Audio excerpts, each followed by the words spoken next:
So we got two news stories for you today. I say we, but it's just me.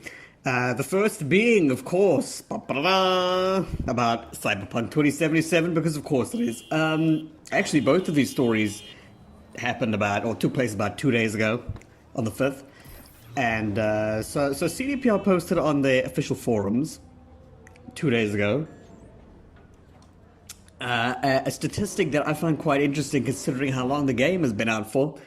Apparently 23.5% of Cyberpunk's player base have hit the maximum Street Cred level.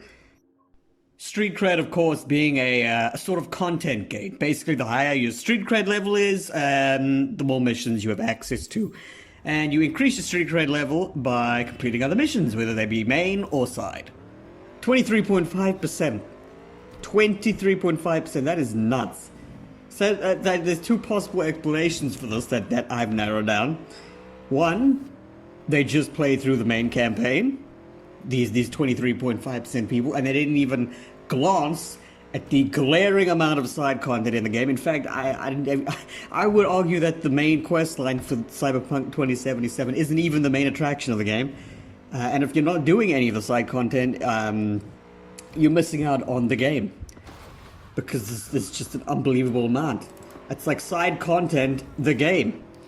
Gigs, reported crimes, assaults in progress, just general side missions, the big ones, like I Fought the Law. There's just so much in those quests, like information and new characters and fleshing out the world, and I find it absolutely ridiculous that some people would just go through the incredibly short main campaign. The other possibility is that people have done some side content, but have given up for whatever reason. I don't know, maybe it could be bug related, it could be any of those things. But those are the only two explanations I can think of for this really low number. They also say in the post that Rogue will now have to expand the afterlife. What the hell does that mean? Probably nothing. Some people are getting ahead of themselves here by saying that they think the 23.5% is a hint at some form of free DLC appearing on the 23rd of this month, but I really don't think that's going to happen. I think that's it's getting your hopes up a bit. God, Rogue looks angry in the picture, doesn't she? Wow. She'll be on the thumbnail, so you'll know what I'm talking about. That's it for that story. Nothing really else about that except for people talking about, oh, what does Rogue expanding the afterlife mean? Does it mean we're going to get new missions from the afterlife? No, probably not. I'd love it if I was completely wrong about these things and that they did in fact add something like that, but I doubt it. The way the game's been going right now post-release, I don't think we're going to get something like that anytime soon, especially since the base PS4 version is still not on the PlayStation Store at the time of recording. Anyway, on to the second story. A game I've been looking forward to for a very long time, Psychonauts 2. So once again, 2 days ago, apparently some people were able to preload a small portion of Psychonauts 2 on the Xbox/Microsoft Store, which is crazy. Obviously, since then, the ability has been disabled. Nobody's got the game early, as far as I am aware. But the store page is still up. And it gives us some new screenshots and, of course, a little description of the game itself. The description, I'm just going to read it quickly. Rasputin Aquato, trained acrobat and powerful young psychic, has realized his lifelong dream of joining the international psychic espionage organization known as the Psychonauts. But these psychic super spies are in trouble. Their leader hasn't been the same since he was kidnapped, and what's worse, there's a mole hiding in headquarters. Hiding in headquarters? Alright.